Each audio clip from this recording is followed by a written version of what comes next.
वंदे लोक तिलकं सात्वत वार्ता विभूषणं अमर प्रत्युत्सारणं प्रबुद्धं लोक जीवनं प्रणय प्रमत्तयाग दीपनं वंदे जीवन जीवनं सत्पुरुषं। जय गुरु। सबसे पहले तो आप लोग इतनी सारी भूमिकाएं, अब मुझे बहुत लज्जा बोध हो रही है अभी, क्योंकि जैसे अभी दादा ने कहा तो ये सब मेरे गुरुजन ही हैं, क्योंकि बचपन से मैंने देखा है उनको, और इस अवस्था में मुझे बहुत एम्बैरेसमेंट फील होती है इस तरह से। और अतिथि और ये सब कुछ नहीं है, क्योंकि जो बचपन से जो व्हिपिंग हुआ है जीवन में, जिसको कहते हैं ना, जो पत्थर पे छेनी हथौड़ा नहीं पड़ने से मूरत नहीं लेता है, और अगर वो मूरत ना ले तो उसकी पूजा भी नहीं होती है, उसको कोई पूछता भी नहीं है, राह में पांव के ठोकरे खाता है वो पत्थर। तो मानव जीवन भी उसी पत्थर की तरह है। तो गुरुजनों का, माता पिता का, इष्ट का, आदर्श का, सबका वो अनुशासन रूपी जो छेनी और हथौड़ा पड़ा है जीवन में, तो उससे सिर्फ एक चीज का एहसास है, बोध है कि एकमात्र परमपिता के सेवक हो तुम, नौकर हो, और बाकी दुनिया जितनी, एक श्री श्री बौरदा के जीवन की कहानी है, और वो तो मैंने बाद में उसको समझा जाना, बट बचपन से जो मुझे घर से जो अनुशासन मिला मेरे माता पिता के द्वारा, तो उसको जब बड़ा होके जब बौरदा के जीवन की उस घटना को मैंने समझा और उसको अनुभव किया, तो मुझे लगा जो क्या सटीक वो अनुशासन था बचपन का, कि बौरदा कह रहे हैं कि अच्छा बोलो तो सुबह से मेरे दिमाग में एक बात चल रही है कि अगर मैं परम पिता का, अगर मैं ठाकुर का एक निष्ठ कुत्ता हूं, अगर मैं ठाकुर का एक निष्ठ कुत्ता हूं, तो और सभी के साथ मेरा क्या संबंध होगा। ठाकुर कहते हैं ना कि ईश्वरेरी कुकुर तुमी निष्ठा शेकोल गलाए पड़ा, ईश्वर के ही तुम कुत्ता हो और निष्ठा रूपी जो श्रृंखल है वो तुम्हारे गले में पड़ा हुआ है, तो वो निष्ठा। तो अगर बौरदा पूछ रहे हैं कि ठाकुर का अगर मैं सेवा ये हूं, कुत्ता हूं, तो और सभी से तुम लोगों के साथ, माने दुनिया से मेरा रिलेशनशिप क्या होगा। तो इस पे बहुत लोग बहुत कुछ कहते हैं, उतनी बातों पर मैं नहीं जाता हूं। बौरदा सिर्फ एक बात कहते हैं कि अगर मैं ठाकुर का एक निष्ठ कुत्ता हूं, तो और सभी के साथ मैं और सभी का भृत्य हूं। भृत्य मतलब हुआ कि सेवक, सेवा करने वाला। तो ये चूंकि इन महान ऐसे व्यक्तित्व का बचपन में वो सानिध्य मिला है इन सबों का, और माता पिता का मैं कहूं कि उन लोगों का ही कर्म था, जो कर्म फल था, जो दया करके उन्होंने स्थान दिया इस जीवन में आने को, और वो भी परम दयाल के उस परिवेश में। तो मुझे लगता है कि ये अतिथि और ये सब आपका प्यार और प्रेम, यही मैं सोचता हूं, बट ये मेरे ऊपर थोड़ा दबाव ये डल रहा है, ये सब कुछ नहीं एकदम। और मुझे याद आती है वो राजन साजन मिश्र जी एक बार आए हुए थे दादा का जन्मतिथि पे, तो मुझे मौका मिला था उस समय उन लोगों को ये करने का, उस सभागार में जो प्रोग्राम हुआ था उनका म्यूजिक का, तो उसको मैंने कंडक्ट किया था। तो जिस समय मैं उनके पास गया था, वो लोग ग्रीन रूम में अंदर बैठे थे, दोनों भाई, राजन जी और साजन जी। तो बड़े भाई राजन जी, तो मैं उनके पास गया, जो आप अपने बारे में थोड़ा कुछ बताइए ताकि मैं अनाउंस करते वक्त कुछ बोलूं। तो कहते हैं अरे नहीं नहीं नहीं, उन्होंने एकदम तुरंत हाथ जोड़ करके कहते हैं नहीं नहीं नहीं, यहाँ गुरु के दरबार में आए हैं, यहाँ अपना कुछ भी नहीं है, कोई अचीवमेंट नहीं है, कोई उपाधि नहीं है, कुछ नहीं, बस सेवा करने के लिए आए हैं। गुरु के यहाँ ये जो सेवा का मौका मिला है, इसी से धन्य जीवन है। तो उनके ही स्वर्ग से गाया हुआ एक संगीत, पुराने सभी लोग जानते होंगे, आज के शायद जनरेशन को पता नहीं होगा। एक फिल्म थी सुर संगम, और उस सुर संगम का एक गाना था बहुत पॉपुलर, आज भी है, कि धन्य भाग्य सेवा का अवसर पाया। तो ये जो आप लोगों के दया से जो ये सेवा का अवसर मिला है, इसके लिए मैं खुद को धन्य महसूस करता हूँ, अदरवाइज और कुछ भी नहीं ये। और बल्कि अगर आप ऐसा कुछ बोलते भी हैं तो इसको मैं समझता हूँ कि जैसे ठाकुर कहते थे, ठाकुर की ही बात से उस बात को मैं ग्रहण करूंगा, कि ठाकुर कहते थे कि मैं अगर किसी को कोई बात कहता हूं तो इसका मतलब है कि मैं उस रूप में उसको पाना चाहता हूं। तो हम लोग क्या सोच लेते हैं कि ठाकुर ने कहा कि अरे तुम बहुत अच्छे हो, दैट मीन्स कि ठाकुर ने सर्टिफिकेट दे दिया हमें कि अब ये सर्टिफिकेट लेके मैं दुनिया में घूमूंगा और दिखाऊंगा कि देखो मुझे ठाकुर ने कहा है कि मैं बहुत अच्छा हूं, तो तुम लोग मानो बहुत अच्छा हो।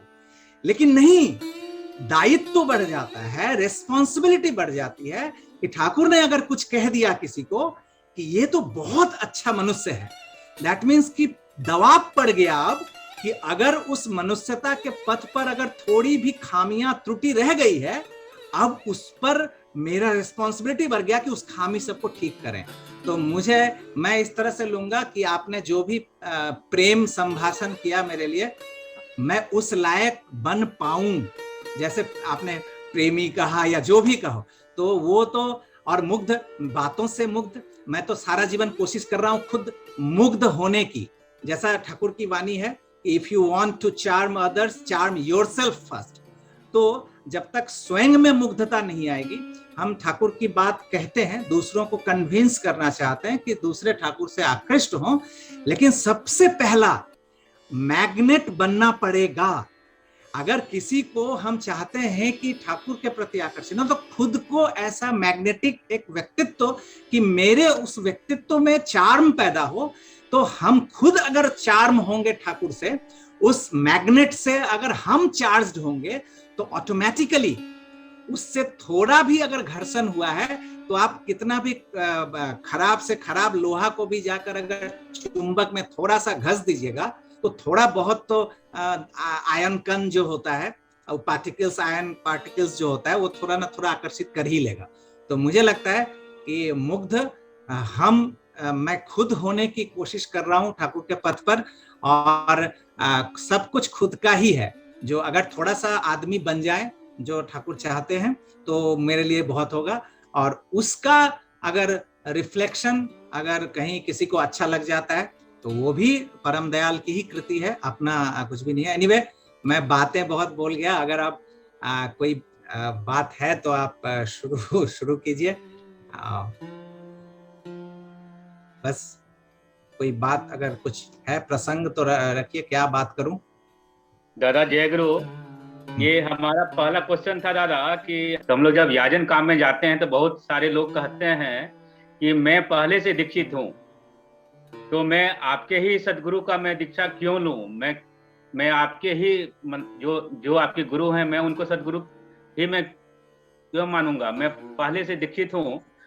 और मेरा दूसरा क्वेश्चन है दादा कि ठाकुर जी कोई भी चीज को माथा में ये खटा के बोलते थे कि ये तो परम पिता जानते हैं, और ये परम पिता कौन है? ये दो क्वेश्चन है दादा। पहला ये प्रश्न तो बहुत बार इस प्रश्न के सम्मुखीन हुआ हूं, और ये शायद हम सभी के लिए है, जो सच में खुद को अगर उस जगह पे रखें, उत्तर मिल जाएगा, आंसर मिल जाएगा। जैसे हम लोग तो ठाकुर को लेके चल रहे हैं ना। अगर हमें कोई कहे कि आओ मेरे घर में आओ खाने के लिए, तो मेरे घर में आओ खाने के लिए, तो हम सबसे पहले क्या देखेंगे? अगर हम ठाकुर को लेके चल रहे हैं या मेरे घर पे आओ, तो हम सबसे पहले देखेंगे कि हम जिस ठाकुर के नीति विधि के अनुसार चल रहे हैं, जिस अनुशासन, जिस जीवन पथ पर हम चल रहे हैं, जिस जीवनीय इसको लेकर, तो वो चीज, वो सब कुछ मेरा फुलफिल हो रहा है कि नहीं।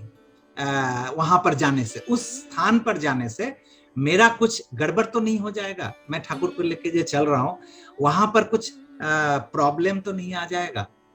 यही उत्तर है कि हम जब किसी के पास जाते हैं, जब अपने इष्ट का आदर्श की बातों को लेकर, तो हम सबसे पहले अगर वो जिस विश्वास को लेकर चल रहा है, वो जिस धारणा में चल रहा है, या जिस भक्ति या जो प्रेम या जो निष्ठा, जो उसका कल्चर संस्कृति है, अगर उसको लगेगा कि ये व्यक्ति आ गया है मेरे उस पर आघात करने वाला, मेरे उसको चोट पहुंचाने वाला, तो वो तो मुझे शायद बरामदे पे भी ना चढ़ने दे।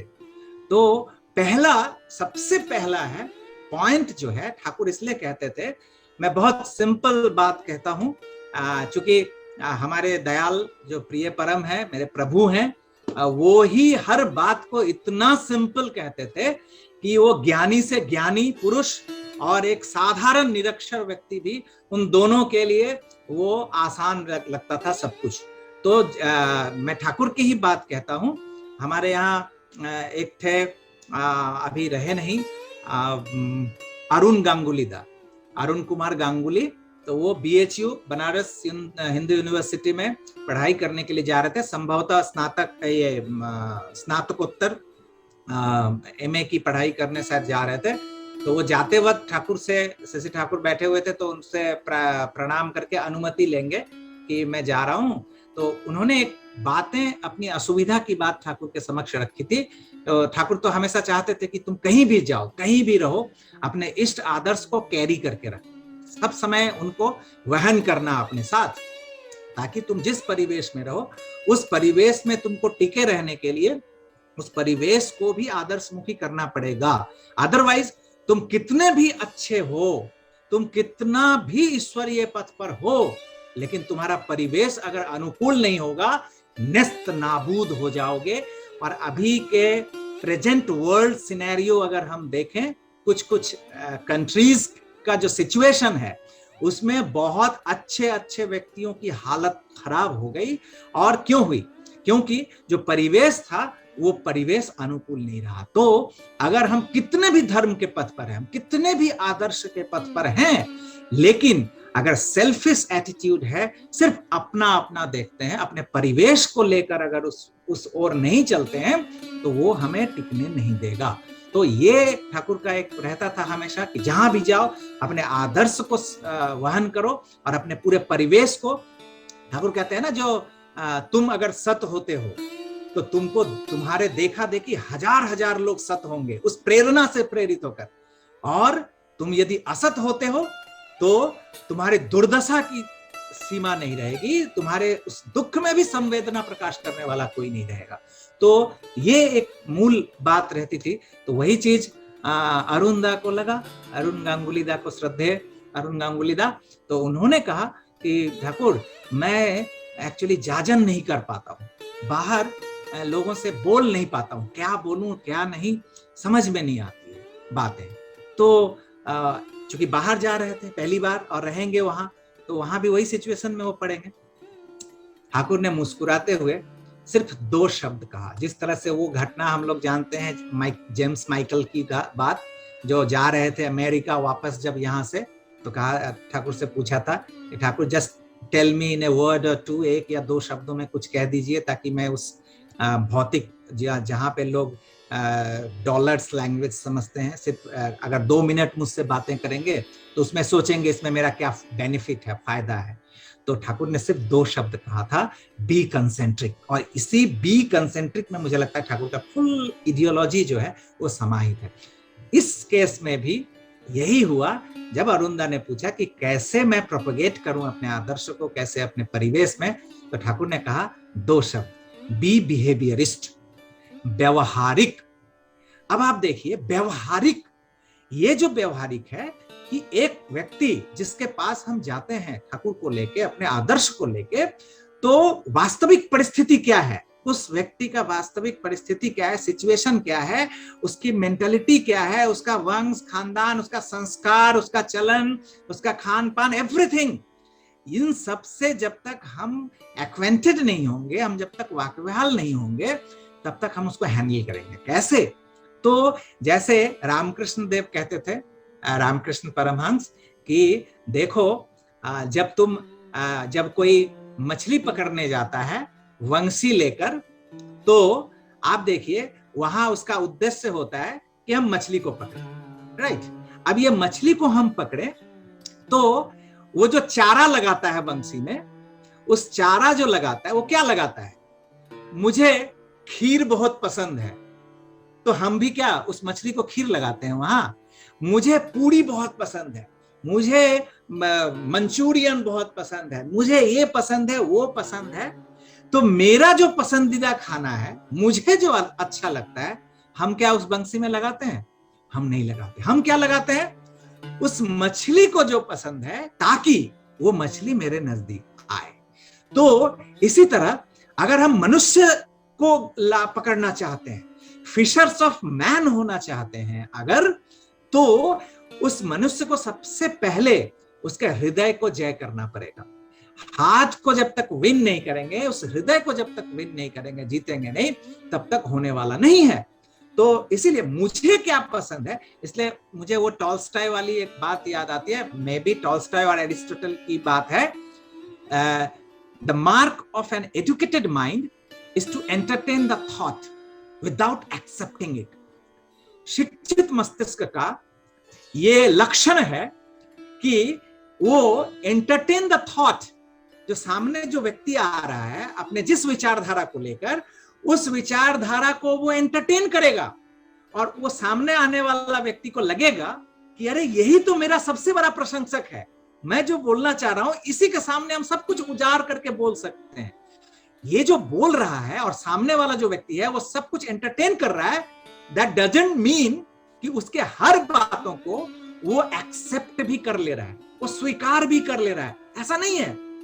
तो ठाकुर के जीवन में अगर ठाकुर के लाइफ को देखें, ठाकुर के जीवन में जब संस्पर्श में आए थे हेम कवि, माने he is a typical drinker, वो ये जो हार्ड ड्रिंक है ये काफी पीते थे, पीने की आदत थी उनको, लेकिन ठाकुर ने उनको एक बार भी नहीं कहा कि ये पीना बहुत बुरी बात है, क्यों पीते हो, पीना छोड़ दो, लिवर डैमेज हो जाएगा, ये हो जाएगा, नेवर एवर। बल्कि आसपास में जो लोग थे उनको बुरा लगता था कि ठाकुर एक ऐसे पियक्कर को ले आश्रम में ले आए हैं, आश्रम की बदनामी हो रही है बाहर। लेकिन ठाकुर एक बार भी उनको नहीं, लेकिन जो नर्चरिंग देना था, प्रेम का जो प्रक्षालन जो करना था उनको, और प्रेम से स्नात जो करना था, हेम कवि के मन में एक दिन तो ऐसा हुआ कि बाहर जाते थे पीने, वहां से शिकायत आती थी, तो ठाकुर ने कहा कि आप मेरे अतिथि हैं, आप मेरे घर में हैं, आपकी जरूरत जो है वो देखिए। ठाकुर एक जगह ठाकुर कहते हैं ना, my life is my materialized maxims, मेरा जीवन जो है मेरे वो वाणी का ही प्रत्यक्ष रूप है। तो ठाकुर जो भी बोलते हैं वो उनका जीवन है, उनका लाइफ है। हम ठाकुर के कुछ भी, कोई भी वाणी, कोई भी बात, ठाकुर के मुख से निकला हुआ एक भी शब्द अगर उसको समझना चाहते हैं, go through Thakur's life, Thakur के जीवन में अवगाहन कीजिए, उसमें गोता लगाइए, आपको ठाकुर के मुख से निकली हुई हर बातों का रहस्य, हर बातों का गूढ़ मीनिंग आपको मिल जाएगा। तो ये जो ठाकुर बोल रहे हैं अरुणदा को कि be behaviourist, how to be behaviourist, ये उदाहरण एक पक्का उदाहरण है इस समय का हेम कवि के जीवन का, कि जो हेम कवि इतने ज्यादा, और उन्होंने ठाकुर से फर्स्ट मीटिंग जो हुआ था हेम कवि का, पहला जो उनका मेल हुआ था, उनकी दीक्षा हुई थी अनंत महाराज से, और ठाकुर का दर्शन भी नहीं हुआ था, और अनंत महाराज से ही वो इतने ज्यादा प्रभावित हो गए थे। तो आप ठाकुर का तो छोड़ दीजिए, तो अनंत महाराज फिर दीक्षा भी ले लिया था, लेकिन रैशनल, लॉजिकल, बहुत ज्यादा वो जुक्तिवादी, ये सब चीज, वो सब ईश्वर उतना ज्यादा समझते नहीं है, लेकिन सुना है प्रेममय ठाकुर, प्रेममय ठाकुर, इतनी बातें सुनी है। जब ठाकुर पहली बार, जब ठाकुर से पहली मुलाकात हो रही है हेम कवि का, कोलकाता में ही एक जगह पे, एक केंद्र पे, वो जब पहली बार आ रहे हैं, पूरा पी कर गए हैं वहां पर, ड्रिंक करके।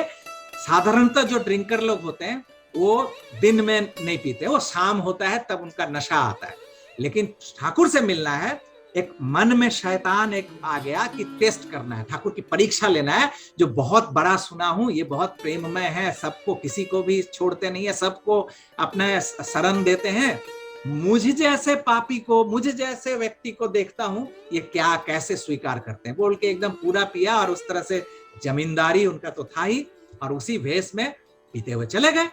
ठाकुर बैठे हुए थे, अचानक से वो जब अंदर आए, ठाकुर देखते ही खड़ा हो गया, अरे दादा आइए आइए, ऐसा करके ठाकुर उनके नजदीक गए कि जैसे लगा कि कितने जन्मों का परिचय, कितने जन्मों से बिछड़ा हुआ एक बंधु मित्र आ गया सामने, और ठाकुर जाकर जकड़ के पकड़ लिया, आलिंगन ठाकुर ने कर लिया।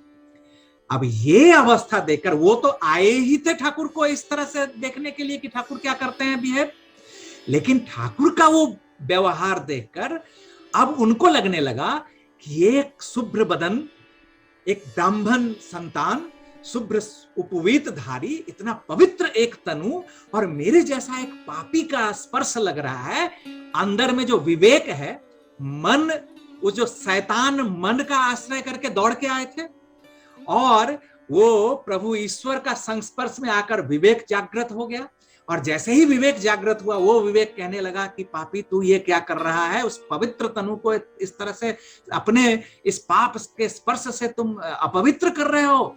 मन में ग्लानि होने लगी, और वो जब छुड़ाने लगे, और ठाकुर छोड़ते हैं, ठाकुर एकदम और कस के उनको पकड़ लिया, छुड़ा नहीं पाए, और फिर धीरे धीरे फिर बात हुई, फिर ठाकुर ऐसे करके छोड़ के फिर बैठे दोनों मिलके।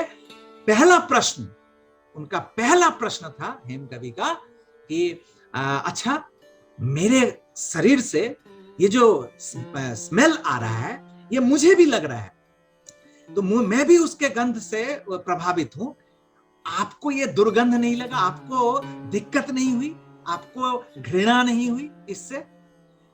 ठाकुर मुस्कुराते हैं, ठाकुर कहते हैं कि अगर आपका, अगर एक हाथ में अगर आपका कांटा चुभता है, वहां घाव होता है, तो दूसरा हाथ उसका इलाज करेगा या उसको काट कर फेंक देगा?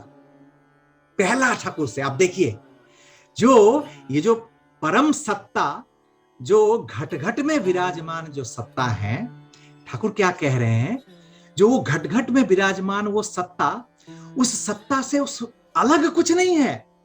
जो वहां जो कांटा चुभता है, उस घोड़े के पीठ पर जो चाबुक पड़ती है, उसका दाग उस परम प्रिय के पीठ पे भी आता है। तो ये एहसास जो एक व्यक्ति का पहला मीटिंग में ही हो जाता है, ठाकुर इस तरह से कहते हैं। और फिर कहते हैं कि आप जिस बात का दुर्गंध की बात कह रहे हैं, ये दुर्गंध तो उस शराब का है, आपका नहीं।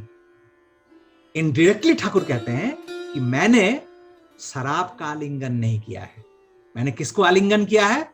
मैंने आपका आलिंगन किया है। To entertain the thought without accepting it. The mark of an educated mind is to entertain the thought without accepting it. तो आपको मैंने स्वीकार किया है, आपको मैंने प्रश्रय दिया है, आपका मैंने आलिंगन किया है, आपकी उन कुप्रवृत्तियों का नहीं। तो ये जो व्यवहार था, वेरी फर्स्ट डे वो जो सरेंडर हुआ उस व्यक्ति का, जिस व्यक्ति को आज तक कितने बड़े बड़े महापुरुष और कितने बड़े बड़े विद्वान और कोई झुका नहीं पाया, कोई उनको अपने काबू में नहीं कर पाया, ठाकुर के वो एक या दो शब्द वेरी फर्स्ट डे वो जो सरेंडर हुआ, फिर वो पीछे मुड़ के नहीं देखे। लेकिन ठाकुर ने कभी उनको मना नहीं किया था। आश्रमवासी जब हो गए हिमायतपुर में, पावना में, तो उस समय में भी उनके पीने की आदत नहीं गई थी। वो पीते थे, बार बार शहर जाते थे, पी के आ जाते थे। शिकायत आने लगी, तब ठाकुर ने कहा कि देखिए आप मेरे अतिथि हैं, आपकी जो आवश्यकता है वो मुझे पूरा करना है, मेरी रेस्पॉन्सिबिलिटी है। आप दया करके आप बाहर मत जाइए, आपको जो जरूरत होगी तो आपको मैं यहां पूरा करूंगा। तो वो तुरंत प्रश्न करते हैं कि मुझे अगर शराब की जरूरत होगी तो आप क्या वो भी पूरा कर देंगे? ठाकुर ने कहा कि हाँ, अगर आपको जरूरत होगी तो जरूर पूरा करूंगा। दूसरे ही दिन शाम का वक्त था और नशा जब चढ़ के बोलता है तो फिर तो इधर उधर कुछ नहीं, तुरंत ठाकुर के पास पहुंच गया, ठाकुर मुझे अभी पीना है, मुझे चाहिए।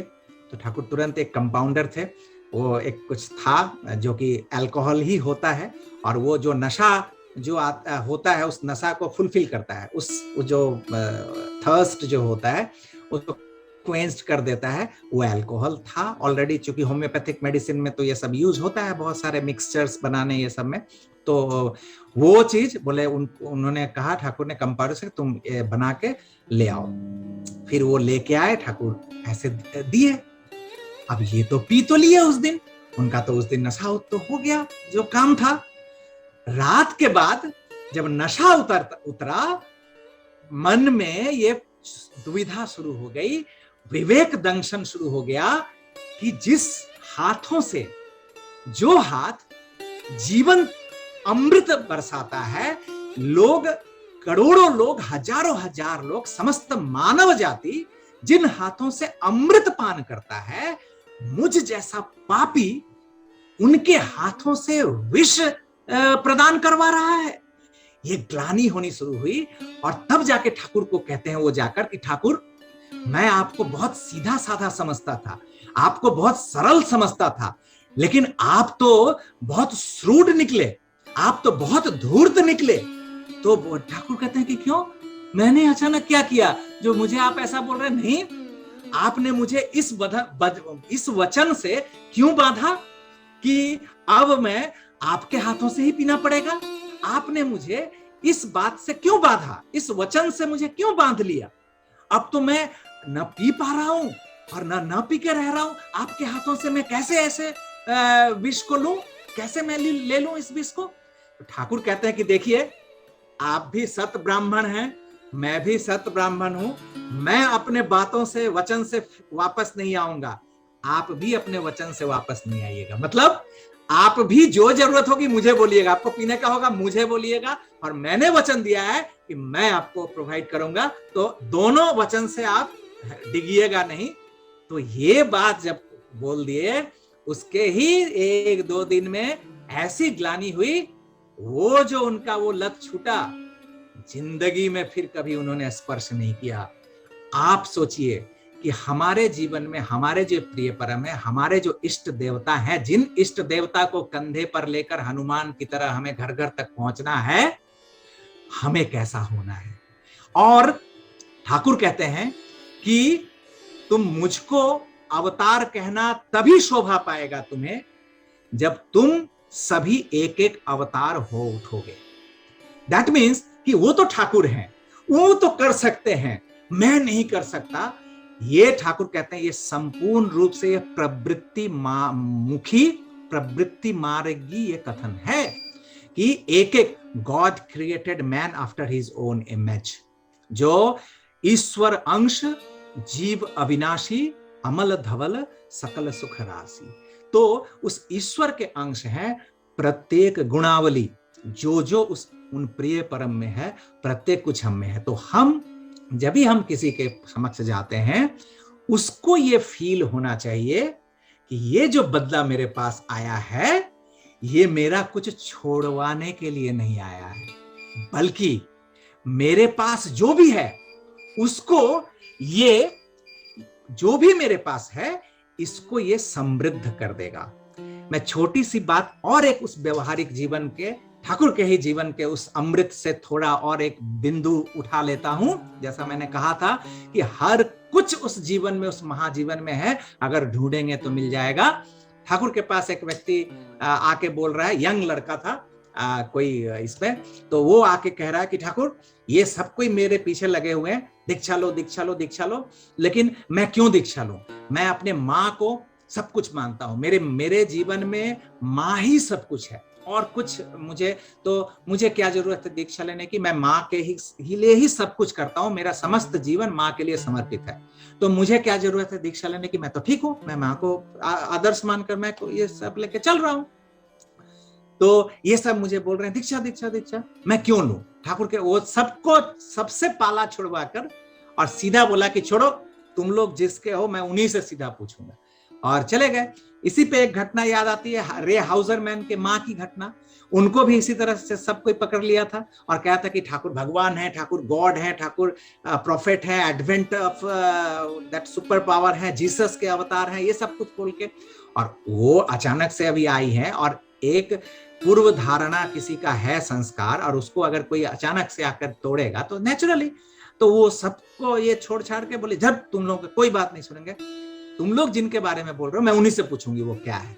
वो चले आए सीधा ठाकुर के पास और ठाकुर कहते हैं कि वो कहते हैं कि ठाकुर ये सब बोल रहा है, आप भगवान है, ईश्वर है, अवतार है, आप जीसस के अवतार हैं, आप बोलिए आप क्या है। इन लोगों का किसी का भी बात मैं विश्वास नहीं करता हूं, आपके बात का मैं विश्वास करूंगा, आप जो बोलेंगे मैं उस पर विश्वास करूंगा। तो ठाकुर कह रहे हैं कि अगर मुझे कोई ठाकुर, भगवान, अवतार, ईश्वर ये सब अगर बोलता है कोई, तो मैं जो हूं उससे क्या कुछ और बड़ा कुछ बन जाता हूं, कुछ दूसरा और क्या हो जाता हूं। और अगर कोई मुझे शैतान, बदमाश और ये सब असत ये सब बोलता है, तो भी मैं जो हूं उससे क्या कुछ छोटा बन जाता हूं, कुछ नीचा हो जाता हूं। तो I am what I am, मैं जो हूं मैं वही हूं। तो ये चीज जब ठाकुर से हुआ था, तो यही व्यक्ति जब ठाकुर से पूछा कि मुझे क्या जरूरत है, मैं अपनी मां को ही सर्वस्व मानता हूं, तो मुझे क्या, ठाकुर ने कहा कि हाँ कोई जरूरत नहीं, तुम्हें कोई जरूरत नहीं। व्यक्ति देखिए हर कोई चाहता है, वो हेम कवि ने कहा था ना, जब पंचानन सरकारदार ने हेम कवि से पूछा था कि अरे आप भी यहाँ, माने इतने बड़े बड़े स्कॉलर सब थे ना उस समय, बंगाल के बड़े बड़े स्कॉलर, ये सब कोई साधारण व्यक्ति नहीं थे, एक एक स्टॉलवर्ड थे उस समय बंगाल के, और सब स्टॉलवर्ड सब इस आश्रम में, इस एक दूर दराज के गांव में आकर यहाँ पर पड़े हुए, क्या बात है। तो पंचानन दत्त भी आश्चर्य हो गए थे हेम कवि को वहां देखकर कि आप भी ठाकुर के आश्रय में। तुरंत हेम कवि गरज कर बोले थे कि सुनिए, हेम कवि किसी के आश्रय का मोहताज नहीं है, वो जिंदगी में कभी किसी का आश्रय नहीं मांगा है और न वो कभी मांगेगा। प्रश्रय बोलिए, प्रश्रय, ठाकुर के चरण में मुझे प्रश्रय मिला है, आश्रय नहीं। इस आश्रय का भूखा हेम कवि कभी नहीं रहा है। तो यही प्रश्रय जीवन में, ये प्रश्रय ही तो लोगों को नहीं मिलता, हमें नहीं मिलता है, जो मेरा समस्त कुछ लेकर, मेरा अच्छा बुरा वृत्ति प्रवृत्ति का जो भी कुछ है, ये समस्त कुछ लेकर एक ऐसा प्रिय मेरे जीवन में हो जाए, जो मेरी जितने भी अच्छा बुरा कुछ भी है सब कुछ लेकर मुझे स्वीकार कर ले, सब कुछ लेकर मुझे जीवन में ग्रहण कर ले। यही व्यक्ति तो नहीं मिलता है, क्योंकि ये ठीक नहीं है, वो ठीक नहीं है, ये अच्छा नहीं, वो बुरा है, यही सब लेकर तो चलता रहता है। तो वो व्यक्तित्व, जब उस व्यक्ति को जब ठाकुर से ये समर्थन मिल गया कि हाँ, ठाकुर ने कहा कि हाँ, तुम अगर मातृभक्ति अगर किसी को है, कोई जरूरत नहीं है दीक्षा लेने की। और फिर थोड़ा सा पॉज लेकर ठाकुर फिर कहते हैं कि अच्छा, तुम अपने मां से बहुत प्रेम करते हो, और अगर कोई एक ऐसा तुम्हारा बंधु मित्र तुम्हारी मां की सेवा में अगर लगता है, तो उस बंधु या मित्र को स्वीकार करोगे? उसने कहा कि हाँ, अगर मेरी मां की सेवा में, जिससे मैं मां से प्रेम करता हूं, मेरे जीवन में मां सब कुछ है, और कोई मेरा मित्र जो कि मां की सेवा में लगता है, जरूर स्वीकार करूंगा। तो फिर ठाकुर कहते हैं, अगर मां को प्रेम करने में तुम्हारा कोई मित्र, तुम्हारा बंधु अगर सहायता करता है, तुम्हारी मदद करता है, तुम्हारी प्रेरणा का स्रोत बनता है, तो उस बंधु को क्या स्वीकार करोगे? तो हाँ, मेरे मां को प्रेम जगाने में मेरे हृदय में, और मां को और प्रेम में कर सकूं, मैं और मां को सेवा कर सकूं, उनकी शुश्रूषा कर सकूं, इसमें अगर मेरा कोई हेल्प करता है तो क्यों नहीं। तो ठाकुर मुस्कुरा कर कहते हैं, तो वैसा ही मुझे एक मित्र ही समझो अपना। सिंपल बात। तो एक व्यक्ति जो भी आस्था लेकर, जो भी विश्वास लेकर चल रहा है, उसके उस आस्था को, उसके उस विश्वास को और कंसोलिडेट, उसको और पोषण, अगर जो तुम उसको और अच्छी तरह से कैसे कर सकोगे, इसलिए चाहिए ठाकुर। मैं साधारण सी बात मैं कहता हूं, मैं व्यक्तिगत जो मेरा अनुभव मैं कहता हूं कि ठाकुर को जीवन में पाने की तो बात मैं नहीं कहूंगा, क्योंकि ठाकुर को तो मैंने पाया नहीं है बाय डिफॉल्ट, क्योंकि मेरा जन्म हुआ है माता पिता के सुकर्म के कारण इस परिवेश में, तो मुझे कोई एफर्ट नहीं करना पड़ा है।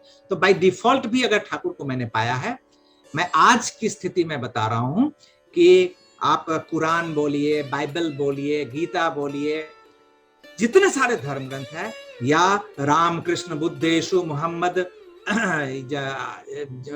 चैतन्य महाप्रभु से शुरू कर रामकृष्ण परमहंस, जितने सारे अवतार पुरुष हैं, मैं मेरे मन में अंतर मन की बात मैं बता रहा हूं, किंचित भी मैं अलग पृथक नहीं समझता हूं, और श्रद्धा भक्ति उनके लिए अपने प्राणों का जो आकर्षण महसूस करता हूं, और थोड़ा भी मैं एक अंतर मन से मैं एक कट्टर मुस्लिम खुद को समझता हूं, अंतर मन से मैं कट्टर क्रिश्चियन खुद को समझता हूं। और ये कट्टरता, मैं कहता हूं कट्टर का मतलब है फंडामेंटल, जो फंडामेंटली, जो वास्तविक रूप से। तो ये मेरे अंदर जो बोध है, ये कहां से आया? मेरे अंदर में राम भक्ति, कृष्ण भक्ति में थोड़ा भी अगर कहीं आंच है, तो मैं समझता हूं कि मेरा ठाकुर को लेकर चलना कहीं ना कहीं त्रुटि रह गई है। अगर राम के प्रति भक्ति में, कृष्ण के प्रति भक्ति में, हजरत मोहम्मद साहब या जीसस क्राइस्ट के प्रति श्रद्धा भक्ति आकर्षण में अगर थोड़ी भी कहीं पे अगर मुझे कमी नजर आती है मुझके अंदर, तो मुझे लगता है कि मैं ठाकुर के पथ पर कहीं ना कहीं कुछ गड़बड़ कर रहा हूं, मैं ठाकुर को समझा नहीं हूं, ठाकुर के प्रेम में कुछ ना कुछ कमी आ गई है। ये भावना, इस भावना को अगर किसी के अंदर में हम प्रेरित कर देंगे, तो वो व्यक्ति ठाकुर को संपूर्ण रूप से स्वीकार करेगा कि समस्त कुछ का जीवन में जो कुछ भी है, और सिर्फ छोड़ दीजिए ये विश्वास और ये बात पूजा पाठ, ये तो सो कॉल्ड जिस तरह से होता है वो तो हम जानते हैं हम लोग सभी, जो वो तो सब 2 मिनट का है, और बाकी समय तो सांसारिक जीवन में बच्चे, ये वो, रुपया पैसा, नौकरी चाकरी। मैं कहता हूं कि ठाकुर को ग्रहण करने के पास जीवन का प्रत्येक चीज वो और सुंदर से सुंदरतम होना है, और अगर वो नहीं होता है तो जरूर ठाकुर को ग्रहण ठीक से नहीं हुआ है। तो ये विश्वास, और व्यवहारिक रूप से, वास्तविक रूप से जिस किसी के पास भी हम जाते हैं, तो सबसे पहले उसकी स्थिति क्या है, परिस्थिति क्या है, प्रेम आकर्षण किसके प्रति, फर्स्ट लव मी, मैं कहता हूं। और मैं किसी नए व्यक्ति के पास जाता हूं तो मेरे मन में कभी ऐसा नहीं होता है कि तुम ठाकुर से प्रेम करो, ठाकुर से प्रेम करो, नहीं। मेरे मन में सबसे पहले होता है कि मैं उसके सामने एक ऐसा व्यक्तित्व लेकर खड़ा हूं कि उसको लगे कि ये मेरा सुजन है, ये मेरा परम बांधव है, और मेरा विश्वास है कि अगर मेरी प्रतिष्ठा अगर उसके हृदय में होती है, मुझे अगर वो स्वीकार करता है परम मित्र, परम सखा बोलकर, तो मेरे जीवन में अगर परम सखा, परम प्रिय, अगर प्रिय परम है, ठाकुर है, तो उसके जीवन में इम्पार्ट होंगे ही होंगे। क्योंकि एक गांजा पीने वाले व्यक्ति का संग अगर कीजिएगा, तो धीरे धीरे उस गांजे का लत होगा ही, और अगर नहीं हुआ तो वो गांजा पीने वाला गजेरी है ही नहीं।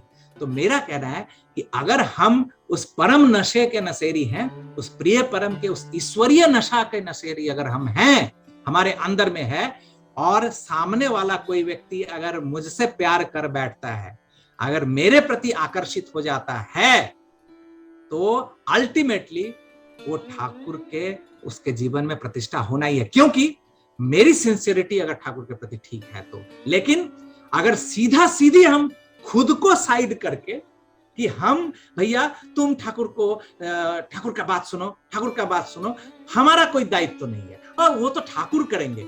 ठाकुर तो पहला ही लाइन बोल दिए हैं, अर्थ मान यश इत्यादि पाने की आशा में मुझे ठाकुर बनाकर भक्त मत बनो। कोई ना कोई चीज अगर हम याजन भी करते हैं या हम कुछ भी करते हैं जीवन में, ये 3 चीज तो आ ही जाता है। अर्थ भी आता है, मान यश, अर्थ का पिपासा तो मिट भी जाता है। पैसा जो है वो कभी ना कभी किसी ना किसी क्रम में आप जो चाहते हैं वो आपका हो सकता है, आपका पैसा। लेकिन यश और मान जो है ना, ये लालसा व्यक्ति का जिंदगी में कभी नहीं जाता है। वो कितना भी करोड़पति, सब कुछ चांद सूरज हाथ में आ जाएगा, वो तृप्ति, उससे मुक्ति मिल गई है, लेकिन ये जो सम्मान मान यश जो है ना, ये आदमी का छूटता नहीं है। तो ठाकुर तो पहला ही वो तीनों चीज माइनस करके कहते हैं ठाकुरत्व। और व्हाट इज ठाकुरत्व? ठाकुरत्व का मतलब जल का जलत्व मतलब क्या है? अगर जलत्व है तो पिएंगे प्यास बुझेगी, सिंपल बात, कोई इधर से उधर नहीं। अगर जल का जलत्व है तो प्यास बुझना ही है। अग्नि का अग्नत्व अगर है तो वो ताप सृष्टि करेगा ही। तो ठाकुर का अगर ठाकुरत्व है तो क्या वो आकर्षित नहीं करेगा? समस्त दुनिया को आकर्षित करेगा। तो सबसे पहला है कि हम अपने अंदर, अपने व्यक्तित्व के अंदर, अपने आचार व्यवहार, ठाकुर किस तरह से लोगों से डील करते थे, उनके जीवन में कोई रिजेक्शन नहीं था। उन ठाकुर के जीवन में आप इस पूरे महाजीवन काल अगर 80-81 साल का जीवन देखेंगे, एक व्यक्ति पापी से पापी व्यक्ति तक रिजेक्ट नहीं हुआ था, डिनाइड नहीं हुआ था। ठाकुर सबका नर्चर, सबको आपुरैमान जिसको कहते हैं, वैशिष्ट, जिसका जिसका जैसा जैसा वैशिष्ट। और वो ऐसा पालन नहीं कि वो भेड़ बकरी की तरह कि एक ही छड़ी है और पूरे हर बकरी को उसी छड़ी से। मनुष्य जीवन इस तरह से नहीं होता। इसीलिए ठाकुर कहते हैं वैशिष्ट पाली, जो जिसका जैसा वैशिष्ट है, जिसकी जैसी स्थिति है, उस वास्तविक स्थिति को अगर हम एड्रेस करते हैं तो नॉर्मली हम उसको कर सकते हैं। ये तो रहा पहला। सॉरी, मैं थोड़ा लेंथी हो जाती है बात। सेकंड ऑप्शन जो था, जो आपने एक वो बहुत टेक्निकल बात थी, मैं उसमें सिर्फ एक बात कह दूं कि ठाकुर से भी ये प्रश्न किया गया था, जो आप जो ये परमपिता ये सब बोलते हैं, तो आपके मन में क्या होता है? तो ठाकुर बोलते हैं कि बचपन से, चूंकि माँ माँ माँ उनके जीवन में माँ ही थी, और इवन ठाकुर जो ऋत्विकी करते थे वो भी अपने माँ के नाम पर, उनकी माँ ही थी ठाकुर की ऋत्विक। तो ठाकुर अपने जीवन में आदर्श, इष्ट बोलिए, सब कुछ अपने माँ को समझते थे। इष्ट के रूप में, आदर्श के रूप में ठाकुर अपने माँ को ही समक्ष रखकर जो भी, और जितना आप ये जो देख रहे हैं सत्संग आंदोलन, जो जिससे आज हम लोग सब कुछ उस जीवन का एक शैली हमारा बन चुका है, उस आंदोलन का भी उद्देश्य ठाकुर जी का एकमात्र था, उस माँ की थोड़ी सी प्रशंसा मिल जाए, माँ की थोड़ी सी सुख्याति मिल जाए, मेरी माँ थोड़ी खुश हो जाए, मैं ऐसा कुछ करूं ताकि माँ खुश हो जाए। एक तो जीवन में वो थी। तो और जब ठाकुर से पूछा गया था कि परमपिता जो आप बोलते हैं, तो ठाकुर कहते हैं कि मेरी माँ को मैंने देखा बचपन से कि हुजूर महाराज को, चूंकि माँ की गुरु थे हुजूर महाराज, और संत मत धारा के, उनसे माँ ने दीक्षा लिया था। तो माँ चूंकि उस छवि के निकट वो उनको परमपिता के रूप में ये करते थे, तो ठाकुर कहते हैं कि मेरे अंतर में भी उनकी ही ओर हम ये करके मैं करता हूं, मैं उनके, ये ठाकुर का श्रीमुख निश्चित है। ठाकुर कहते हैं, लेकिन यहाँ पे एक बात है, जो चूंकि वो तो स्वयं परमपिता है, तो आप बोलिए कि वो तो माताओं के माता है, पिताओं के पिता है, क्या इसमें कोई संदेह है? अगर हमसे कोई पूछे, आपसे कोई पूछे कि अच्छा बताओ तो शिष्य ठाकुर जी की माँ का नाम क्या है, तो हम क्या बोलेंगे? अरे ठाकुर की माँ, ठाकुर तो माँओं के माँ है। पूछेगा कोई ठाकुर के पिता कौन है? अरे ठाकुर का कौन पिता हो सकता है? ठाकुर तो पिताओं के पिता, परम पिता है वो, उनका कौन पिता हो जाएगा? ऐसा क्या हम बोलते हैं? हम नहीं बोलते। बात उस असीम सत्ता, वो इन्फिनाइट जो एग्जिस्टेंस है, वो एग्जिस्टेंस जब इस धरा धाम पर हमारे लिए जब जन्म ग्रहण करते हैं, तो हम जिस तरह से लिमिटेड हैं, सीमित हैं, वो खुद को भी सीमायित करते हैं। क्योंकि अगर वो खुद को लिमिट ना करें, वो खुद को अगर सीमायित ना करें, हमारी धारणा में ही नहीं आएंगे। हम उनसे बात भी नहीं कर सकते, हम समझ भी नहीं सकते, हम हमारे लिए उनके लिए, मतलब वो हमारे लिए किसी तरह का कोई बेनिफिट के लायक नहीं रहेंगे। तो वो खुद को हमारे ही लिए ही सीमित करते हैं, लिमिटेड करते हैं। वो असीम ससीम होकर जब आविर्भूत होते हैं, उनमें जब हम उनका संग करते हैं, तब हमें उस असीम का धीरे धीरे एहसास होता है। पूरा पूरी समझते नहीं, क्योंकि वो पूरा पूरी समझने का मतलब है असीम, वो तो हो नहीं सकते। एहसास होता है थोड़ा थोड़ा। क्या एहसास होता है? कि अनलिमिटेड, लिमिटलेस, उनमें कोई लिमिटेशन है ही नहीं। जितने अंदर जाते हैं बेमालूम हो जाते हैं, और आगे आगे जितने आगे बढ़ते हैं वो और विस्तार होता चला जाता है। तो उस रूप में अगर देखेंगे, तो इस मानव के रूप में अगर देखेंगे, ठाकुर के मां कौन? माता मनमोहिनी देवी। ठाकुर के पिता कौन? शिवचंद्र चक्रवर्ती। तो ये है। तो उसी तरह से ठाकुर के इष्ट कौन? ठाकुर के गुरु कौन? ठाकुर की मां। ठाकुर परमपिता किसको कहते हैं? तो ठाकुर की मां चूंकि कहती थी, ठाकुर उनको कहते हैं। लेकिन वास्तविक रूप में अगर देखें तो वह पूरे परमपिता और समस्त जगत के माता पिता त्वमेव माता च पिता त्वमेव, त्वमेव बंधु च सखा त्वमेव। एवरीथिंग तो तुम ही हो, सब कुछ तुम हो। लेकिन एक मानवीय जीवन की धारा में एक हमारे लिए, इसीलिए तो वो उदाहरण है, इसीलिए तो वो आदर्श है कि उनका जो जीवन शैली है, उनका जो जीवन पथ है, उसको हमें फॉलो करना है। कैसे? तो वो जैसा जैसा बोलते हैं उनके उस अनुशासन में। और मैं एक बात बताऊं कि ठाकुर जी की एक छवि है, कुछ कुछ समय में जैसे श्री कृष्ण का पूरा अगर जीवन आलेख अगर आप देखिएगा, तो संपूर्ण जीवन में माने कदाचित वो क्षण है जिस समय भगवान श्री वासुदेव, श्री कृष्ण नारायण, स्वयं नारायण उस रूप में कितने लोगों के समक्ष हुए हैं प्रकट।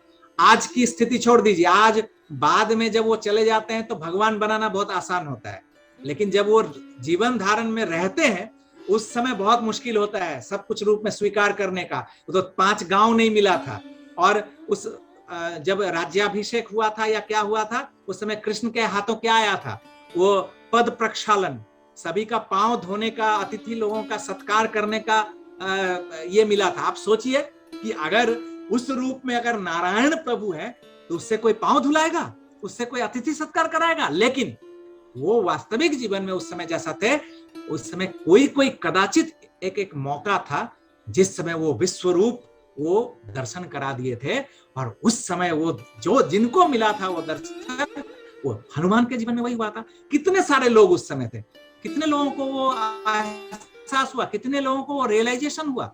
हनुमान को हो गया।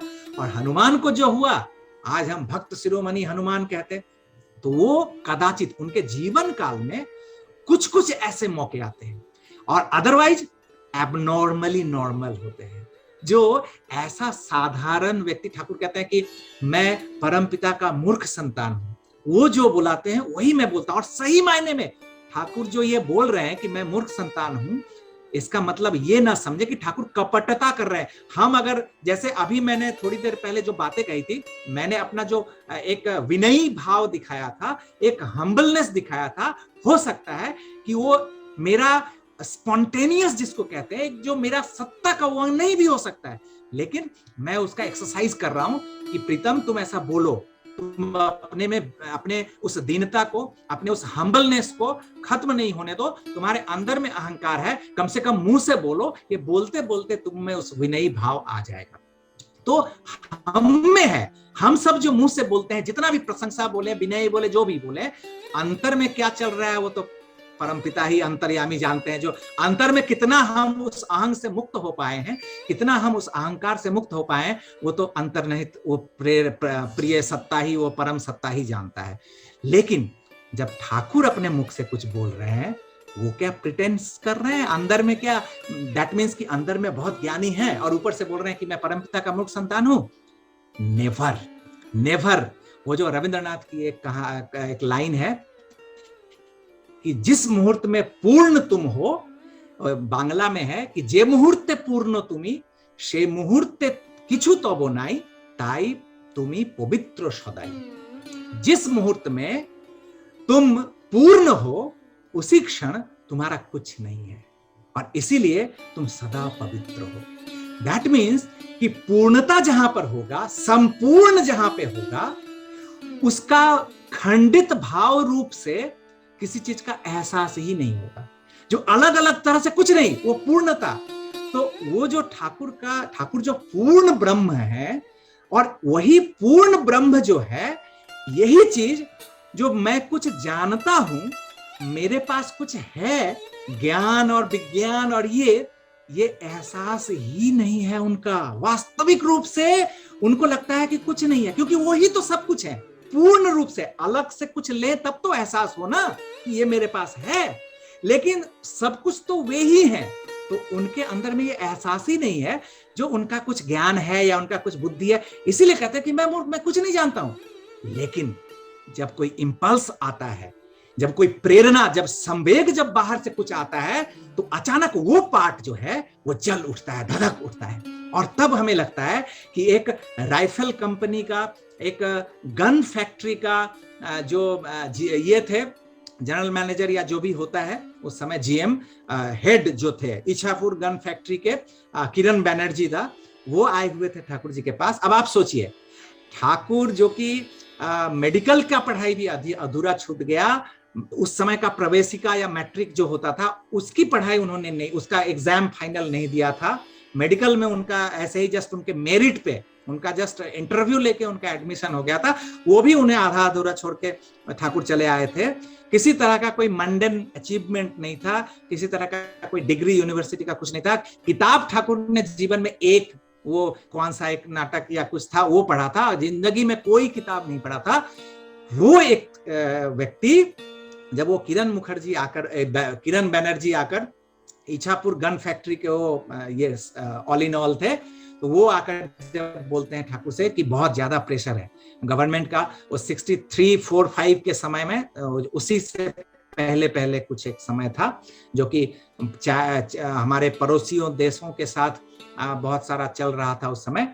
तो बोल रहे गवर्नमेंट का बहुत ज्यादा प्रेशर है कि कुछ नया इन्वेंट करने का, सेना के लिए, आर्मी के लिए कुछ वेपन ऐसा कुछ चाहिए, तो ये करने का, तो ये बहुत प्रेशर है। तो इस समय कुछ बातें हुई, तो ठाकुर ने कहा, तुरंत हुआ जो प्राइवेट बात होगी, लोग सब हट गए वहां से, ठाकुर के पास से सब हट गए, सिर्फ ठाकुर और वो किरण बनर्जी था, वो थे। फिर एक प्लेन व्हाइट पेपर आया, पेंसिल आया, फिर वो एकदम नजदीक चले गए ठाकुर के सैया के पास, और ठाकुर स्केच करके ऐसे ऐसे स्केच किया जा रहा है और ठाकुर उसको बता रहे हैं, और किरण दा भी ऐसे ऐसे समझ रहे हैं इसको, ऐसे ऐसे करते करते करते करते फिर सब कुछ स्केच हुआ, सब कुछ हुआ।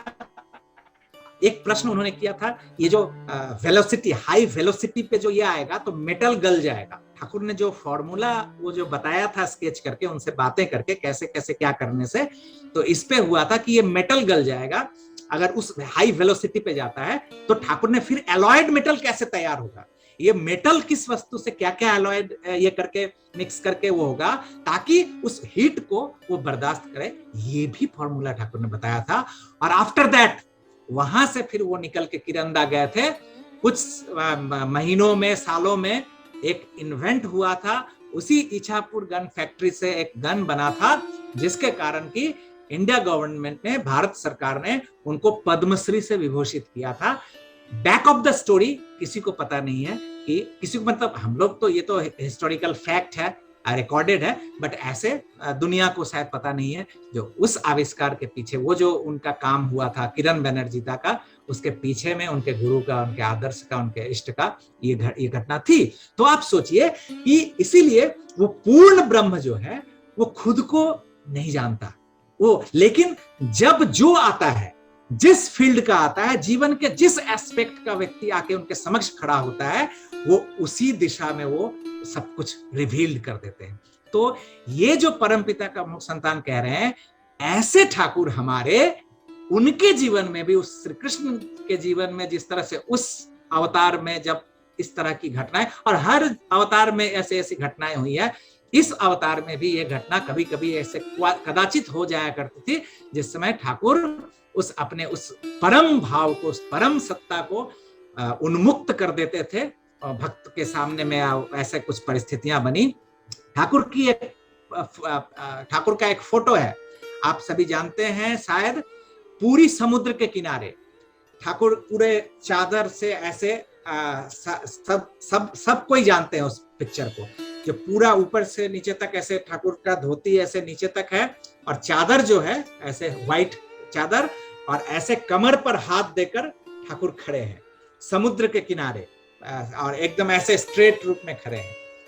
इस पिक्चर को जिन्होंने भी खींचा था, उसके बाद ठाकुर के पास जब डेवलप करके जब ठाकुर के पास लाया गया था, ठाकुर साष्टांग प्रणाम कर दिए थे उस पिक्चर के सामने और कहते हैं कि परम पिता का तो यही रूप है। अब देखिए अब क्या किस भाव में उस समय है। ठाकुर के सामने जब वो पिक्चर लाया गया तो ठाकुर देखकर ही इतना विस्मित हुए और कहते हैं कि वाह, परम पिता का तो यही रूप है, बोल के साष्टांग उस पिक्चर पे ही ठाकुर प्रणाम कर दिए थे।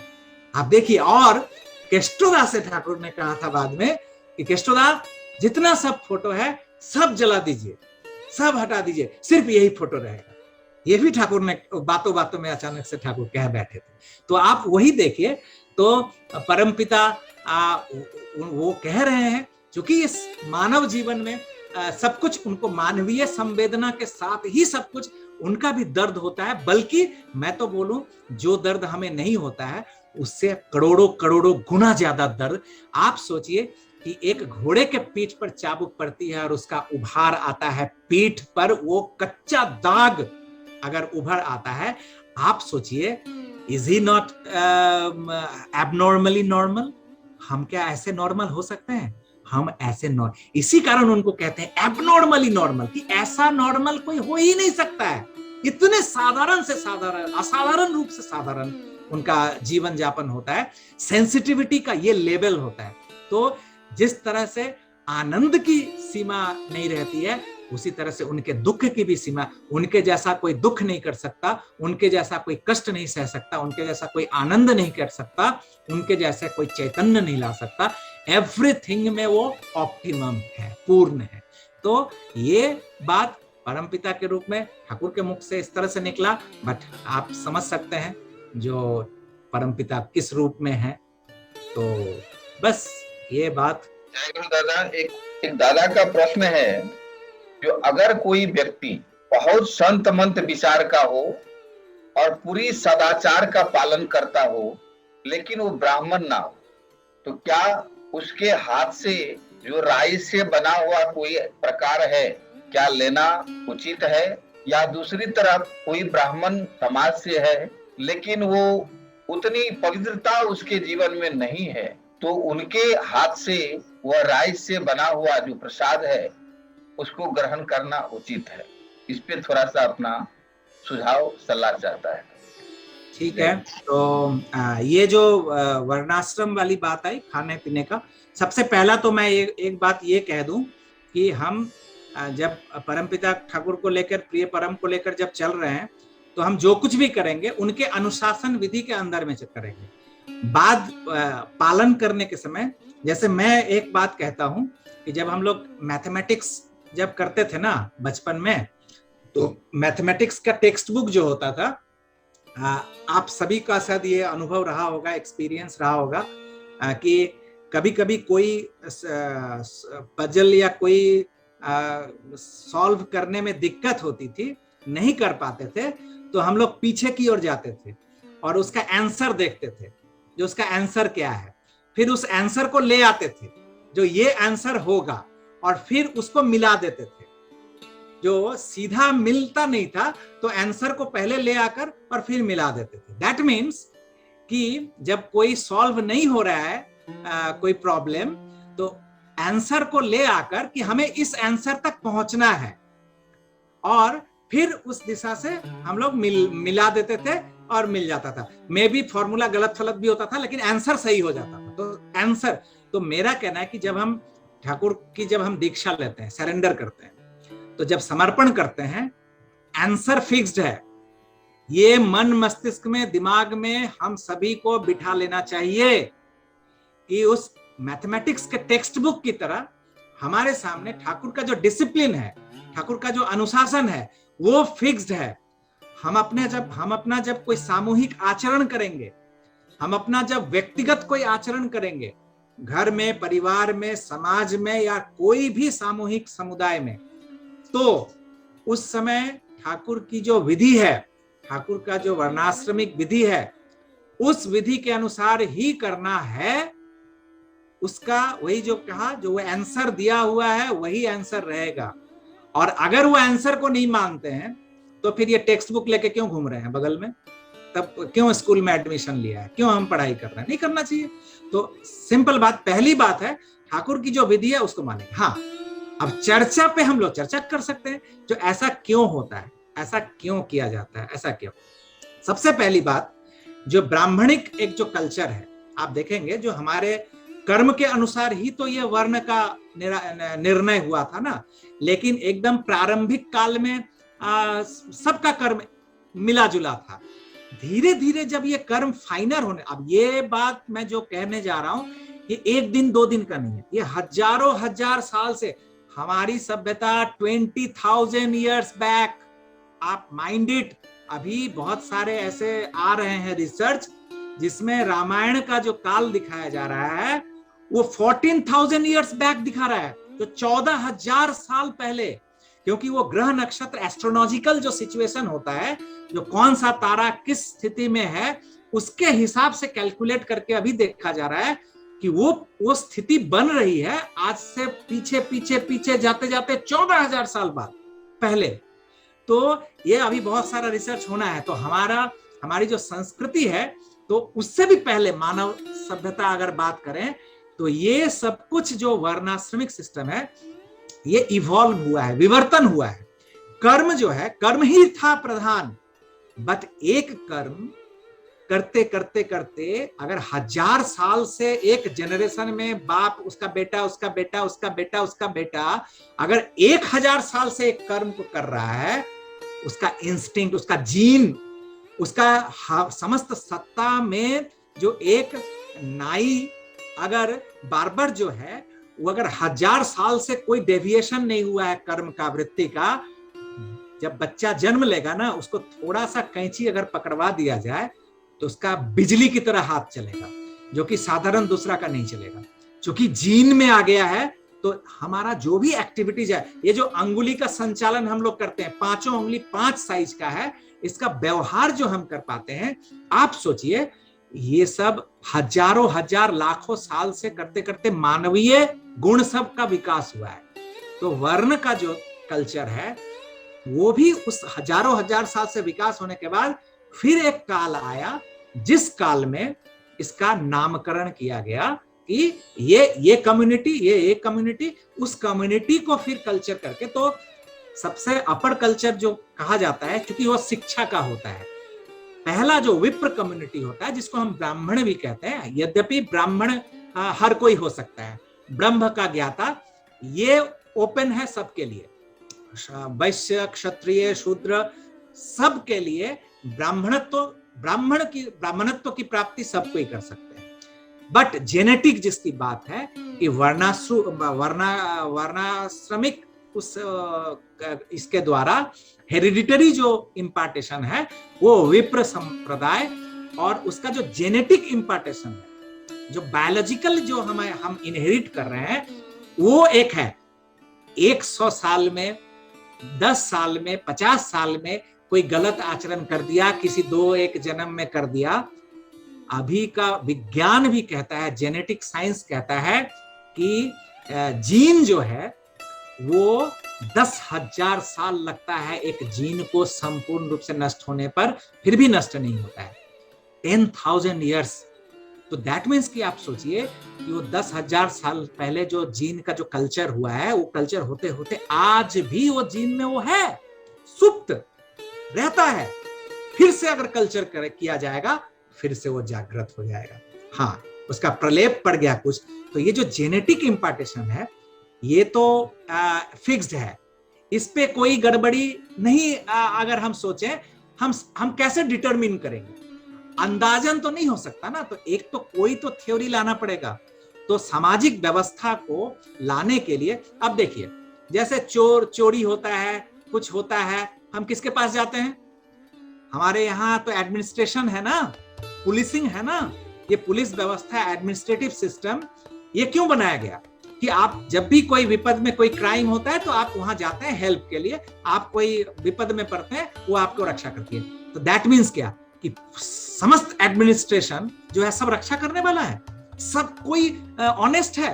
नहीं है। लेकिन एक सिस्टम है, उस सिस्टम में कुछ गड़बड़ियां हैं, तो क्या अगर 2 की गड़बड़ी है अगर कोई पुलिस वाला, अगर कोई एडमिनिस्ट्रेटिव ऑफिसर अगर करप्ट है, तो क्या उसका करप्शन आपको ये अधिकार प्रदान कर देता है कि आप कानून को अपने हाथ में लेकर आप भी किसी को पनिश कर देंगे, आप भी किसी को कुछ कर देंगे?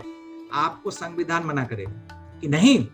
हो सकता है वो करप्ट किया है, उसके जगह पर दूसरा कोई आएगा, दूसरा उसको ठीक करेगा, बट आप कानून को हाथ में नहीं ले सकते क्योंकि आपको वो अथॉरिटी नहीं है। तो आप बोलिए, जो वो करप्ट है उस एक्सक्यूज को लेकर हम पुलिस वाला नहीं बन जा सकते, हम एडमिनिस्ट्रेटिव ऑफिसर नहीं बन जा सकते, कोई एक और दूसरा घूस लेकर करप्शन किया है, व्यभिचार किया है बोल के नहीं कर सकते।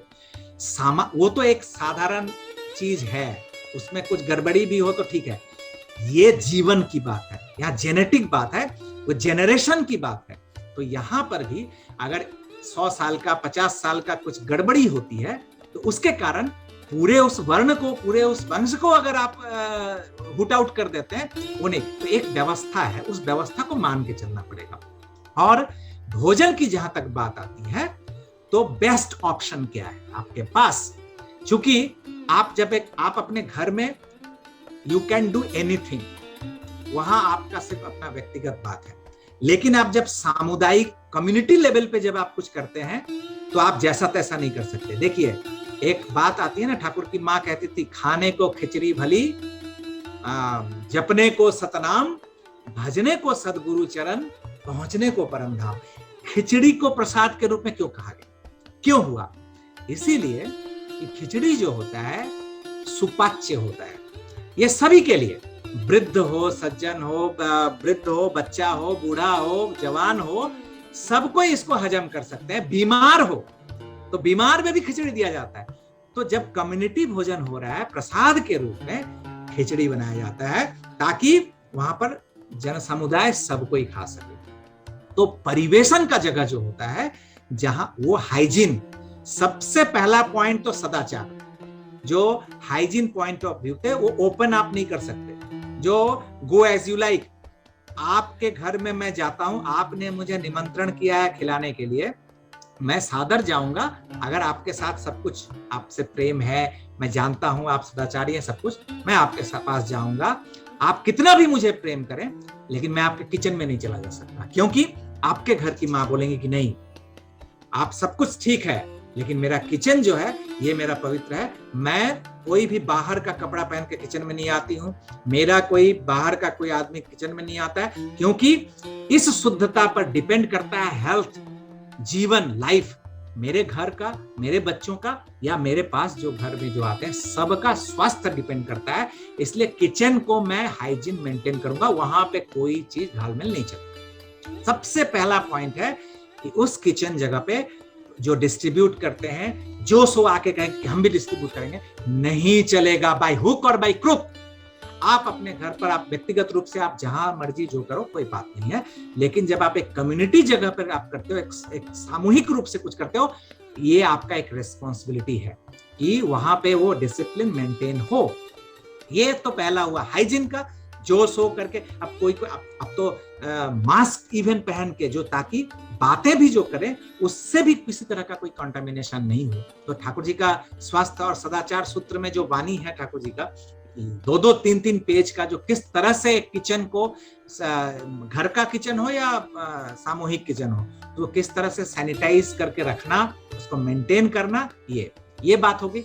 अब हो गया कि व्यक्ति, इस व्यक्ति में कौन सा ऐसा व्यक्ति उसका भोजन का डिस्ट्रीब्यूशन करे ताकि निर्विशेष जितने सारे व्यक्ति हैं सब उसका हाथ का या उसके बनाया हुआ को खा सके, क्योंकि कहीं भी कोई प्रश्न ना रहे। तो यहाँ पर विप्र कम्युनिटी जो होता है, आज से नहीं, 1-2 दिन का गड़बड़ी या एक जन्म का या एक वंश का, एक का किसी का कुछ गड़बड़ हो गया, इसके कारण पूरे विप्र कम्युनिटी को आप अगर कह देंगे नहीं होगा, तो वो एक ऐसा कम्युनिटी है जो अगर वो उसको डिस्ट्रीब्यूट करे, उसको यदि रंधन प्रणाली करे, तो बाकी जितने सारे हैं सबको वहां ग्रहण कर सकते हैं नॉर्मल फेज में। तो ये एक बात है, जो जहां पर जो अनुशासन है, उस विधि है, व्हीम से कुछ नहीं चलता है। बहुत सारे, मैं तो बहुत सारी जगह पे कहता हूं, ये जो पैंडेमिक है ना, बहुत सारे जीवन हानि का कारण हुआ है, बहुत सारे लोगों के जीवन में विपत्तियां आई हैं, सब कुछ है। लेकिन जैसे ज्वालामुखी फूटता है तो ध्वंस करता है, ध्वंस लीला करता है, लेकिन कुछ सालों के बाद, 100 सालों के बाद, 1000 सालों के बाद उसी ज्वालामुखी के चारों ओर जो दृश्य बनता है, जो प्रकृति अपने उस सौंदर्य को विकास करती है, आप देखेंगे कि दूसरा और कोई जगह उस वैसी सुंदरता नहीं मिलती है। तो जहां पर वो ध्वंस है, उस ध्वंस लीला में भी परमपिता का वो निर्माण कार्य होता है। तो विसर्जन का मतलब ठाकुर कहते थे विशेष रूप से सृजन। तो ये विशेष रूप से सृजन का भी ये काल है। ये जो और हमारी ही गलती के कारण आज प्रकृति इस तरह से रुष्ट और प्रकृति में इस तरह से हम भोग रहे हैं। बट ये भी धक्का के कारण अगर हम सुधर जाएं, आज सदाचार का पालन आप देखिए, कोई गुरु भाई सत्संगी लोगों को कोई दिक्कत नहीं हुई है सदाचार के पालन में, क्योंकि हम लोग ऑलरेडी ये झूठा कूटा मानते चल रहे हैं। बल्कि हमें दिक्कत होती थी, कोई जो गुरु भाई नहीं है, ठाकुर के विधि को नहीं मानते, उनके यहाँ अगर कोई फंक्शन होता था और वहां जाते थे तो हमें बहुत दिक्कत होती थी, खान पान ये सब में झूठा कर दिया, ये कर दिया। आज देखिए, आज केक कटता है, कोई किसी को सेम बाइट खिला सकता है? हिम्मत है किसी को जो एक ही कटा और इसके मुंह में डाला और फिर उसको लेके उसके मुंह में डाला? सब बोलेगा नहीं भाई नहीं, अभी भैया कोरोना टाइम है, अभी नहीं खाएंगे। काहे? कोरोना के समय कंटामिनेशन होता है, जर्म का, बैक्टीरिया का, और क्या और के समय में नहीं होता है। तो ये जो विधि है सदाचार का, हमारे लिए सुविधा हुई है। छींकते समय मुंह पर हाथ रखो। बाहर जब ट्रेन में जाते थे, बस में जाते थे, बहुत सारे लोग असदाचारी जैसा व्यवहार करते थे, कुछ बोलने से ईगो पे लगता था, अहंग पे लगता था। आज के समय में नहीं लगेगा। अगर कोई आपके बगल में बैठा हुआ है और खांसेगा, आप उसको सीधा कह सकते हैं कि भाई साहब आप अपने मुंह को थोड़ा ढकिए, आप मास्क पहनिए, आप इस तरह से मत छींकिए, और कोई बुरा नहीं मानेगा। पूरी दुनिया व्यवस्था में ये चीज हमारे लिए सुविधाजनक हो गई है स्थिति। तो इस तरह से मेरा ये कहना है कि ठाकुर का जो व्यवस्था है, ठाकुर की जो व्यवस्था है, वो किसी और को बुरा लगेगा, ये लगेगा, वो सब सोचने की बात नहीं है। उसको मेंटेन करने के लिए जो जो करना है वो करना है। तो अन्न के लिए, अन्न चूंकि अन्न में वाटर कंटेंट ज्यादा होता है और वाटर में कंडक्टिविटी, इसका बहुत सारा ये है, उतना विशद पे मैं नहीं जाऊंगा। बट अन्न में जो विशेष करके राइस जो होता है उसमें वाटर कंटेंट होता है। वाटर कंटेंट उसमें मेमोरी को कैरी करने का वो ये सब फाइनल रिसर्च की बात है। साइंस अभी भी उस सूक्ष्मता तक नहीं पहुंच पाया, बट बहुत हद तक अब धीरे धीरे उस जगह पर पहुंचा है। विशेष करके ये राइस का वाटर कंटेंट का बात, तो ये मेमोरी को ये करके रखता है, प्रिजर्व करके रखता है। तो नेचुरली वो जो स्पर्श दोष जिसको कहते हैं, तो वो टच कंटामिनेशन ये होता है। तो इसीलिए इसकी शुद्धता को मेंटेन करना जरूरी है। और बाकी बात रही, जो सदाचार भी अगर कोई मेंटेन कर रहा है, वो किसी भी वर्ण का हो, ठाकुर जी की वाणी है, चलार साथी की वाणी है, आई थिंक 378 और इस तरह से कुछ होगा, मुझे याद नहीं है।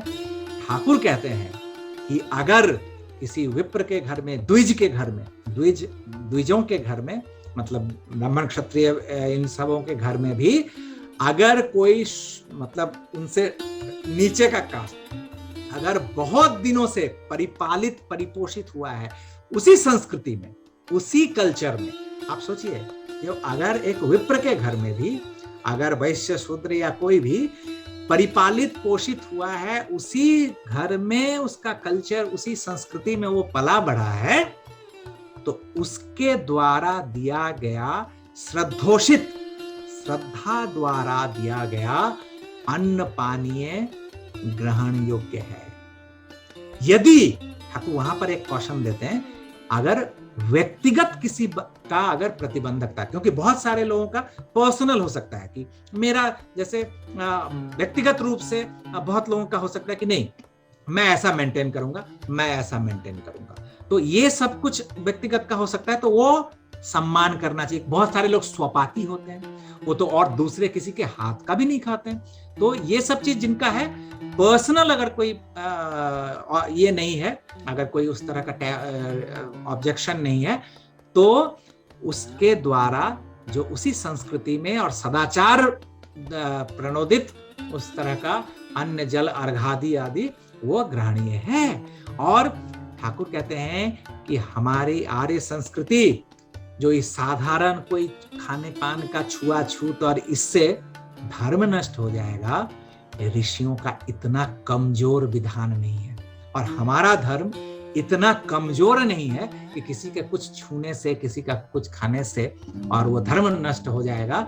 बल्कि किसी, अगर ठाकुर यहां तक कहते हैं कि क्राइसिस मोमेंट में, जो किसी एक आपातकाल में अगर थोड़ा बहुत जो ये विधान है, वर्णाश्रमिक विधान, अगर इसका कहीं पर कुछ वायलेशन भी अगर हो जाता है, तथापि तुम्हारा धर्म, तुम्हारी जाति, तुम्हारा जो सब कुछ संस्कृति है वो सूर्य के भांति वो अडिग है, वो कभी भी। तो क्राइसिस मोमेंट में, at the time of crisis, आपातकाल में थोड़ा बहुत अगर इस विधि निषेध का अगर कुछ वायलेशन भी अगर हो जाता है, उसमें उल्लंघन भी हो जाता है, फिर भी नहीं। लेकिन नॉर्मल कंडीशन ऑफ लाइफ में अगर हम कहें, एंटीबायोटिक हम तभी लेते हैं जब हमारा क्राइसिस है, हमारे बॉडी में, हमारे शरीर में क्राइसिस है। लेकिन यही एंटीबायोटिक हम साधारण अवस्था में नहीं लेते हैं, वो फैटल हो जाएगा, वो जीवन हानि का कारण बन जाएगा। तो उसी तरह से उस समय कर सकते हैं, बट ये ऐसे समय में जो वर्णाश्रमिक व्यवस्था है उस हिसाब से ही करना सही है। सदाचार वो तो पहला पॉइंट है, चाहे वो विप्र हो, क्षत्रिय हो, वैश्य हो, शूद्र हो, कोई भी हो। अगर वो असदाचारी है तो उसके हाथ से तो भैया जो होना होगा वही होगा। तो सदाचारी तो फर्स्ट पॉइंट है, पहला पॉइंट है सदाचार। और सेकंड पॉइंट उच्च वर्ग, सबसे उच्च, ताकि सभी के लिए वो कंड्यूसिव हो। इसीलिए साधारणतः खाद्य आदि जो है वो उनसे के द्वारा ही कराना ठीक है। और बाकी अगर कहीं पे और कुछ है तो कर सकते हैं और इसमें, लेकिन इसको ठाकुर का जो अनुशासन है उसको मेंटेन करना एकदम निश्चित है। और बाकी साइंटिफिक बात, भात खाने से क्या होता है, ये इसका कभी अलग चर्चा होगी। और अभी विज्ञान तो बहुत पीछे है, बहुत। ऋषियों की जो वाणी है ना, उससे साइंस अभी, मतलब क्या कहूँ, वो अभी और हजारों साल, 100 साल 200 साल लगेगा। लेकिन एक एक चीज हमारे भारतवर्ष में जिस चीजों की, जिन बातों की अवहेलना हुई है, पाश्चात्य में जाकर देखिए, यूनिवर्सिटीज में उसका रिसर्च हो रहा है, उस बड़े बड़े विश्वविद्यालयों में, बड़े बड़े साइंस लैबोरेटरीज में उन सबको डिकोड किया जा रहा है, वेद की वाणियों को, वेद के मंत्रों का, वो सब बातों को। तो इसीलिए हम, अगर भारतवर्ष अगर फिर से चाहता है कि विश्व पटल पे खड़ा होना, तो अपनी संस्कृति, अपने कल्चर, अपनी जो सभ्यता है, और भारतवर्ष का मतलब कोई ये ना समझे कि ये भारतवर्ष मतलब ये जो 1947 में जो ये सीमा बंध गया, जिस भारतवर्ष की बात मैं कह रहा हूँ, नहीं, मैं उस अखंड आर्यावर्त की बात कर रहा हूँ, जो कि अटक से कटक और उधर से आपके जो नेपाल के जो भाई बंधु बैठे हैं, सब कुछ, ये समस्त क्षेत्र की बात मैं कहता हूँ, जहाँ पे आर्य संस्कृति का जहाँ सर्वश्रेष्ठ विकास हुआ। तो वो सब अगर अपने उस प्राचीन खोए हुए उस गौरव को अगर प्राप्त करना चाहते हैं, तो वापस लौटना पड़ेगा उन्हीं अनुशासन में, उन्हीं विधि में। और तभी जाकर ये जो अनएम्प्लॉयमेंट सिचुएशन है, ये जो बेरोजगारी का समस्या, एवरीथिंग, वर्णाश्रमिक एक ऐसी व्यवस्था है जो व्यवस्था ही एकमात्र सॉल्यूशन है इस समस्त अनएम्प्लॉयमेंट का। अदरवाइज गवर्नमेंट करोड़ों लोगों को भी रोजगार देकर करोड़ों लोगों को बेरोजगार रख देगी, कभी भी ये समस्या सॉल्व नहीं होगा। लेकिन ये वर्णाश्रमिक जो व्यवस्था है, ऐसा ब्यूटीफुल एक सेटअप था हमारे समाज का, जो एक बच्चा जन्म लेकर ही वो सिक्योर्ड है, कभी भी इनसिक्योर्ड फील नहीं करता है, और उसको उसी हिसाब से नर्चरिंग और उसका डेवलपमेंट, उसका स्किल जो सब है। तो खैर इस पर कभी और चर्चा होगी। मुझे लगता है कि ये एक मूल पॉइंट है वर्णाश्रमिक इसका। आप लोग के साथ इस तरह से आज बहुत ही अच्छा लग रहा है। जो नेपाल के भी बहुत सारे जुड़े हैं, ये एक अच्छा लग रहा है। और कोशिश करूंगा कि आप लोगों की सेवा में अगर फिर से कभी होगा। आप लोग सभी अच्छे रहें। ठाकुर का मंगल। जय गुरु।